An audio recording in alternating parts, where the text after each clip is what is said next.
Yeah, the Ruck March. Because nothing says combat readiness like destroying your knees with a 60-pound pack and a bad attitude. But here's the thing. All those miles underweight took a toll, and you might still be feeling it today. Today, we're covering the top 5 conditions that you can blame on Ruck marches and how to get the VA to recognize them. Please like, subscribe, and let's step into some claims that are heavier than your last Ruck. I'm Mr. X. I'm the guy behind the guide giving you all the information you want to know and need to know about the VA claims process. This is the VA Top 5. All right, I'm going to give you some quick context to why Ruck marches matter in VA claims. Rucking is a high-impact, repetitive stress under load. It's common across combat and support MOSs, and injuries from Ruck marches are service-connected gold when properly documented. You don't need a combat injury to win a claim. Wear and tear counts too, and that is exactly what happens during Ruck marches. Tip number 1, knee injuries. Whether that's something like a torn meniscus, patellofemoral pain syndrome, arthritis, a constant impact and weight bearing can equal chronic knee damage. Other symptoms like grinding, swelling, instability, all these conditions, when considered under a current diagnosis, can yield a substantial knee evaluation or multiple knee evaluations. Technically, you can have up to 4 separate service-connected knee disabilities. One for limitation of flexion, if there's a limitation of extension, if you have a meniscus injury, and the 4th one is instability. So, if you have all 4 of them, the 4 separate evaluations at least 10% can really add up. Okay?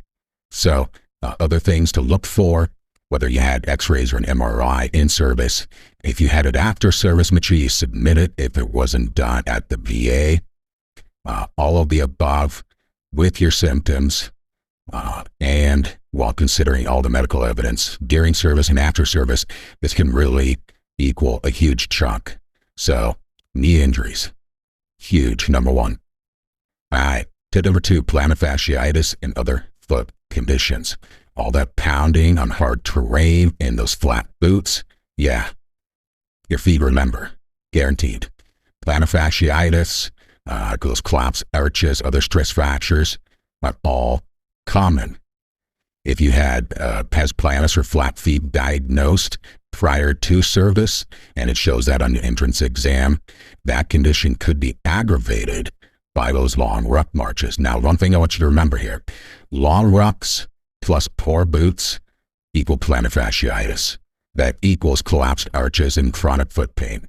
So, whether you have the plantar fasciitis, which is in your heel, or if you have pain in your feet or your toes, metatarsalgia, all of those conditions can be due to these long Ruck marches. Okay? If you need to, get a private DBQ done by your doctor, provider, and additional buddy statements listing how those service boots made your feet conditions worse, how they made those Ruck marches worse. Okay? All of the things built up paint the bigger picture to the VA that your current foot condition is due to Ruck marches and all of the beating they took while in service. All right, number 3, shin splints and or stress fractures. Now, keep in mind with shin splints and stress fractures, depending on if you're already service-connected for a knee condition or an ankle condition, this could be rated as separate. Okay, and it all comes down to 1, did you have it in service? 2, what has been the treatment during or after service and for how long?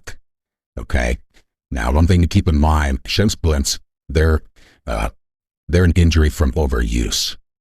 Think about that in terms of those forced marches, especially in basic training, pre-deployment, or after. It often starts as, in pain in the shin area. It can turn into the tibial stress fractures if ignored. Pain along that tibia progresses, like I mentioned, to the stress fractures. can be rated as a chronic and recurrent condition. One thing to look for in your service records are there any reference to limited duty chits?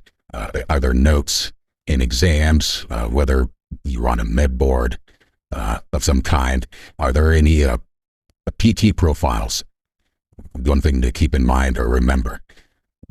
Here's a pro tip here for you. Repetitive stress from rocking equals shin trauma, equals plantar fasciitis, okay? It just happens. That's repetitive. Keep that in mind. Look for that in your STRs and make sure all of that is annotated and documented when you submit your claim for the Shin Splints. All right, number 4, lower back pain, strain, degenerative disc disease, bulging discs. All of that long rucking compresses the spine, especially with core stability or bad posture. This can lead to the degenerative disc disease, lumbosacral strain. Now, keep in mind the VA rates all of this based on limited range of motion, pain, incapacitating episodes. Okay, one thing to keep in mind from this, and this is going to tie into the last videos, between the Ruck marches, the bad Barrett mattresses, all of the above, this can contribute and aggravate this lower back pain. Okay? If there's other things in your records, for example, if you have an altered gait due to foot, knee, or other issues, then this might be a secondary claim. All of these things combined, okay, if you get denied on a direct basis, but your service connected for a knee or an ankle, then submit a secondary claim, a supplemental claim at that point for your lower back due to your service-connected knee or ankle condition, a feet condition, because those absolutely can aggravate your low back, can alter your gait, and once you have one or two of them, then it's common that you're going to have 3, 4, 5, even more conditions, all related to that singular service-connected condition. Number 5, hip pain or bursitis. If you thought I was going to go with hip pain on number 5, give me a thumbs up. Okay? Give me a thumbs up if you thought I was going to be hip. If you thought it was ankle, leave me a comment. So, as discussed previously, and I'm going to try not to repeat myself here, okay? Due to all that heavy rucking to the load, this can cause hip pain from the weight-bearing overcompensation, bursitis, tendonitis, joint degeneration, all from heavy loads, service-connectable. Now your hip, it can be evaluated into 3 separate evaluations. Generally, 1 or 2 of them is has a rating attached to it of more than, at 10%, I should say. Generally, there's one of them that's at a 0 based on extension, but keep that in mind that 3 separate evaluations, it could go up at any point, and that's largely due to the limited range of motion. One thing to keep in mind, when you're doing these rucks, okay, all that uneven terrain with the weight shifting around in your pack, it can aggravate your hips, back, knees, everything over time. Okay? There's a huge pro tip for you. I mean, seriously, once you have one of these conditions, the chances that it moves and can aggravate a second, third, fourth, fifth different area of your body, it's highly, highly likely. Okay, if you stuck with me thus far, here's another pro tip. Once, and this is what I would do, point out in your exam, and I would even submit a statement about this, that, hey, due to your service-connected feet or your hips, or let's say your service-connected for a knee condition, okay? Now, at the beginning of your day, your ankles, hips, back may not hurt, but over time, as you're compensating or overcompensating for that knee pain, you then experience pain in your hips, your backs, ankles, feet. All of that paints the picture to the examiner that, hey, you don't wake up with the hip pain, but due to that service-connected knee, it makes that hip pain, back pain, ankle pain worse, and it makes it a problem during the day, during the week, and maybe the hip on one day. When that starts to hurt, you start to overcompensate. Then that goes to your left knee, your left hip, your back. Okay? It's all about how you paint that picture to the examiner. All right, wrapping it up here. Look, you carried the weight during service. Don't carry the pain alone in civilian life hereafter. The VA owes you for those rope marches. I can't stress enough. It's all about how you paint your picture. Okay? Submit a 4138 statement in support of your claim. Okay? Or just submit a statement talking about all of the symptoms that you experienced due to these rough marches. If you're service connected, like I just mentioned, if you're service connected for your knee or your hip or your back, talk about if that pain spreads due to the overcompensation of that to hips, ankles, feet, above. Okay? Talk about that. Talk about it, more importantly, to the examiner while you're there, because it will help them determine that, hey, this condition really is due to this, because they suffer with this during the day, the week, the month, the year. It helps to paint the favorable picture for the examiner. Okay? Keep that in mind. I can't stress it enough. All right. What's the worst injury that you picked up during the rock march? Leave me a comment on that.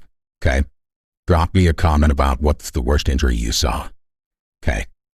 Just let me know where you're at. All right. Do me a favor.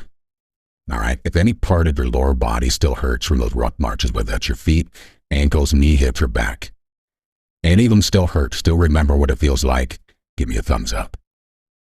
All right. In the end, please share this with any of the veterans that you know that are struggling with any of these conditions that could possibly get service connected. Okay. That's why I'm here. That's why I'm trying to help you out. Okay. Trying to help you get the compensation you deserve. Please like, subscribe for more no fluff VA claim tips broken down with a little humor and some honesty. It's what I do. I'm Mr. X. This is the VA Top 5.